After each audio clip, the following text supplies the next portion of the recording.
Welcome to NTD Evening News. Our top story tonight: dozens of Florida counties are under a state of emergency and millions across the state are on high alert. This as the state prepares for another possibly devastating hurricane. Israeli forces unleash its heaviest strike on Beirut so far, according to witnesses, and an Iranian general has been missing since Israel's recent strikes on the Lebanese capital. Jason Perry reports.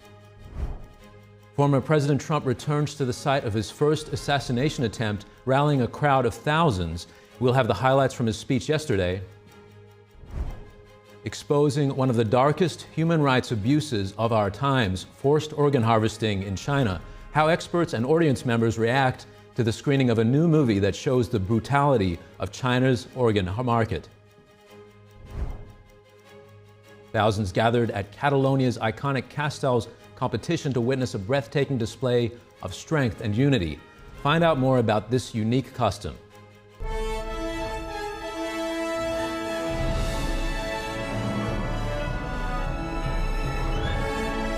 This is NTD Evening News, live from our global headquarters in New York City. Good evening, and thank you for joining us tonight. I'm Brendan Fallon. Florida is preparing for the possibility of a devastating blow from another hurricane coming less than 10 days after Hurricane Helene made landfall.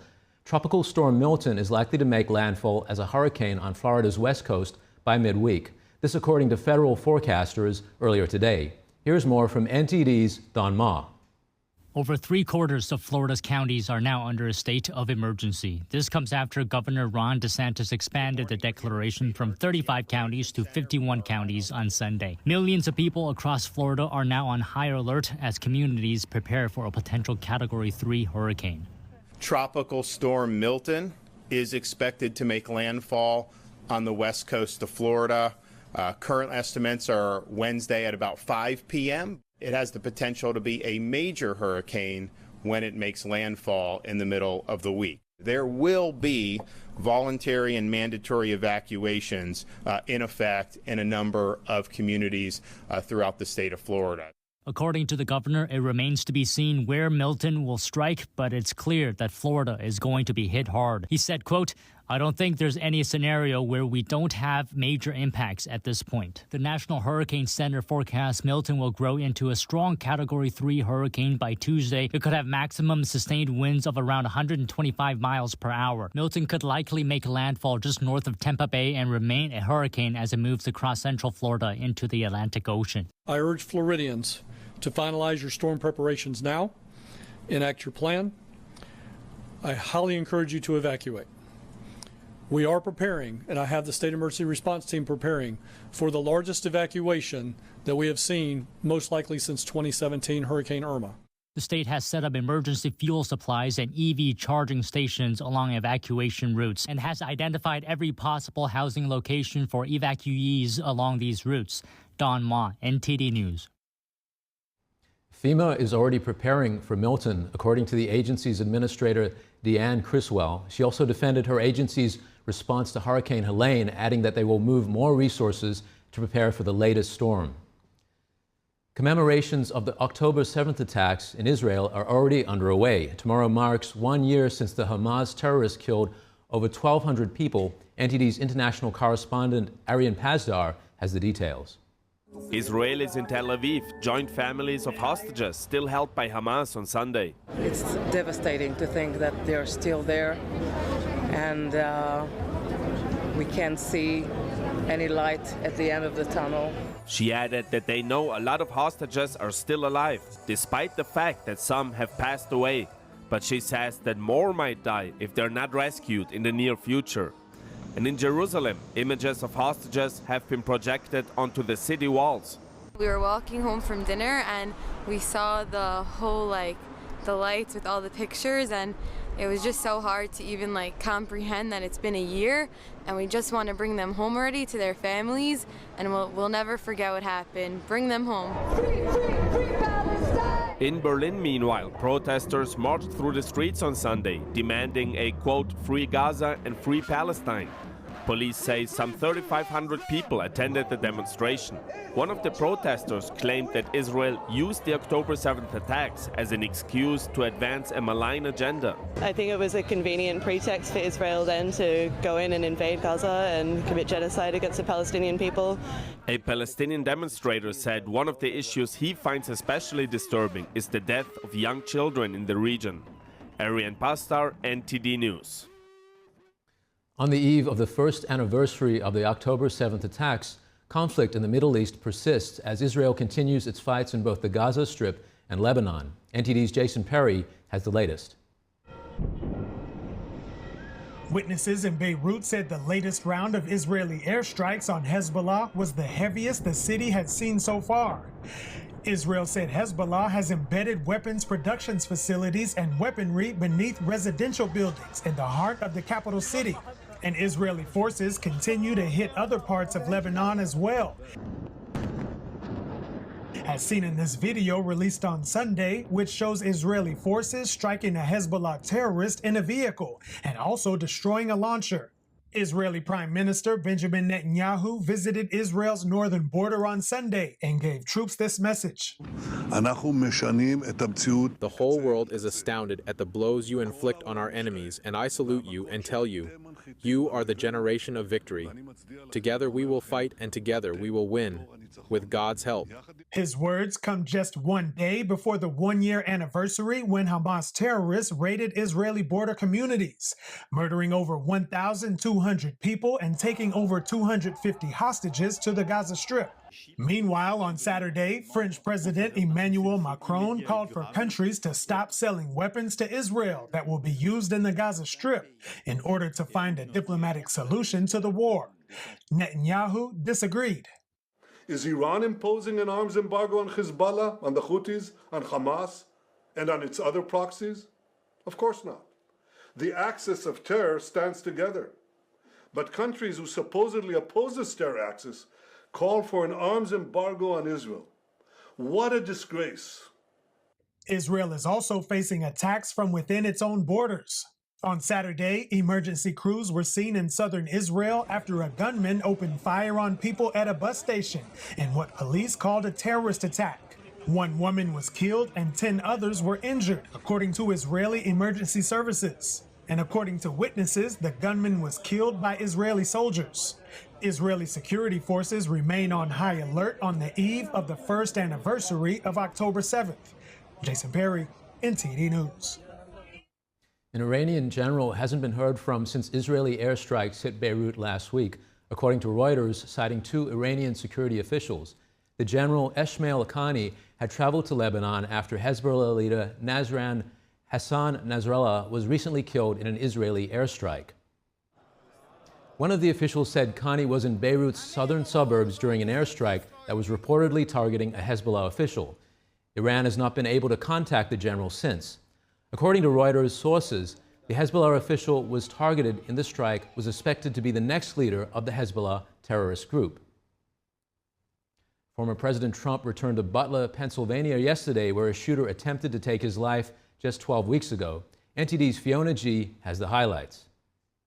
A large crowd gathered at the exact site of the shooting, a large American flag hoisted overhead. Security was ramped up at the event, where thousands had waited for hours to hear Trump speak. Trump's running mate, Ohio Senator J.D. Vance, spoke before Trump came on stage. He mentioned national unity in the face of the 2 assassination attempts on the former president. Now, 84 days ago, of course, on this very field, an assassin tried to fill our hearts with terror. But we're here to say we can't be intimidated. We cannot be stopped. We won't be denied. We will make America great again, and we're going to do it together. After a couple of other speakers, including Trump's son Eric Trump and daughter-in-law Lara Trump, the former president himself took the stage. He started by paying tribute to the first responders at the July 13th shooting, as well as the 3 other victims who were shot that day. Corey Comparator was an incredible husband and father, a devout Christian, a veteran, and a proud former fire chief, very respected within the town. Everybody knew him. Few men. It is 6:11. 12 weeks to the minute that the shooting began, I would like to ask everyone to join me in a moment of silence.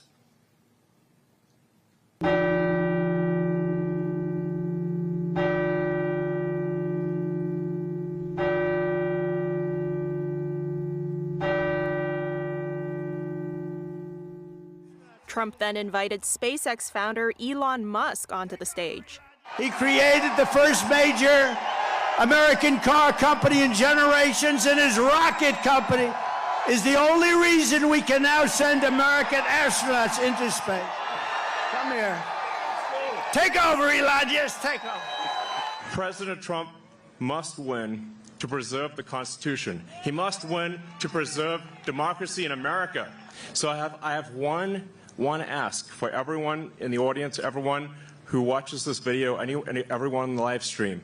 There's one request. It's very important. Register to vote. Trump's speech touched on many of the key issues this election cycle, at the forefront of which was the economy, affordability, and manufacturing. We will bring automobile manufacturing back to the United States at levels never seen before, and we will turn the United States into a manufacturing superpower again. It hasn't been there in many, many years.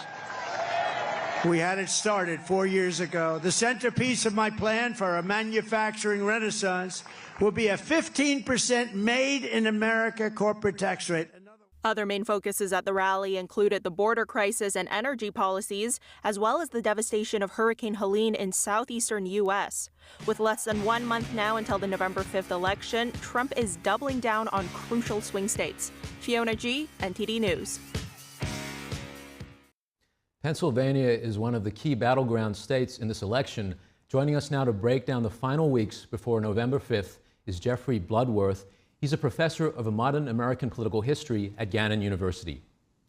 Jeffrey, Trump is holding a rally every day and sometimes visits 2 states in one day. He's in Wisconsin this afternoon. What does this tell you?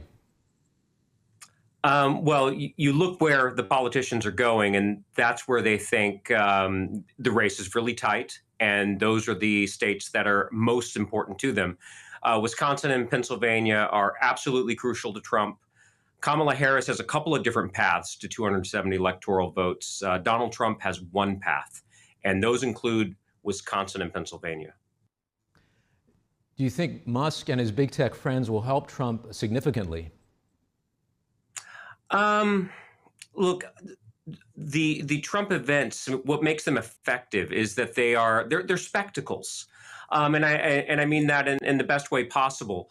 And what the difference between Donald Trump in 2016 winning in Pennsylvania and Barack Obama winning Pennsylvania in 2012 is that Donald Trump, through these rallies, has amped up or juiced turnout in rural counties in Pennsylvania and in Wisconsin and Michigan. And so Elon Musk alone isn't going to raise turnout. It's the entire spectacle. And it's also about going to Butler County, going to places that generally were not, hosts or sites of presidential campaigns. And this is the secret kind of sauce of Donald Trump's, victories in the so-called blue wall states of Michigan, Wisconsin, and Pennsylvania. As he goes to the rural counties and he gets 5 or 6 or 7,000 more votes than Mitt Romney did in 2012. And this is his only path to overcoming the Democrats' significant lead in urban Pennsylvania and urban Wisconsin. Speaking about Pennsylvania, what do you think Trump and Harris need to do to win over Pennsylvania voters? It's all about the pocketbook. Inflation has hit downscale voters especially hard. And so if Kamala Harris is going to keep Pennsylvania the Democratic column, what she has to convince, downscale voters, those who are lower middle class and working class, is that not only does she feel their pain in a way that Joe Biden just never could really kind of wrap his head around, but also convince them that she has a plan to, push inflation downward, which it's moving there, but also, to maintain high levels of employment. And it's also, Donald Trump was on to a very sound strategy in talking about reindustrializing the U.S. I mean, this is a region that really took it on the chin for the past 50 years and losing tens of thousands of manufacturing jobs. And so what Harris and Trump are trying to, argue is that they're going to be the ones to bring these jobs back to places like Pennsylvania. And so it's about pocketbook issues. And then, as Elon Musk talked about, right, getting your people out to vote. And that's where the Democrats have a clear advantage, and that's organization. Trump held a rally in Juneau, Wisconsin this afternoon, and he accused his opponent of sending money to foreign countries instead of using it on hurricane aid and recovery. Take a look at what he said. Kamala Harris has left them stranded. This is the worst response to a storm or a catastrophe or a hurricane that we've ever seen, ever. Probably worse than Katrina, and that's hard to beat, right? And she sends their money to foreign nations. He and she, they send hundreds of billions of dollars. They send hundreds of billions of dollars to foreign nations. And you know what they're giving our people? $750. 700. Here, take it. This is the worst response, I think. Troy, what do you think? The worst? Never saw one like this. And Jeffrey, it's Trump's fourth visit to Wisconsin in 8 days. How important is this state? Look, Donald Trump can't win the presidency if he doesn't win Wisconsin. And Wisconsin is surprisingly trending a little bit more Democratic than Pennsylvania. So I'm not surprised he's going there. Democrats have been on a roll in Pennsylvania. It's close, but the Republicans are behind in Pennsylvania. Trump has a better shot. Excuse me, the Republicans are behind in Wisconsin. Trump has a better shot in PA, which is essentially tied, but they're behind in Wisconsin. So I'm not surprised he's going to be going there a lot. That's his only path to victory.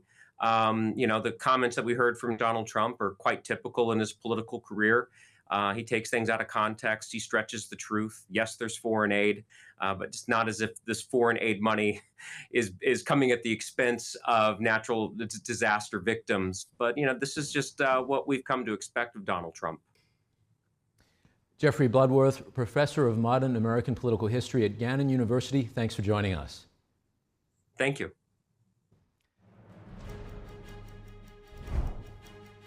Exposing one of the darkest human rights abuses of our times, forced organ harvesting in China, how experts and audience members react to the screening of a new movie that shows the brutality of China's organ market.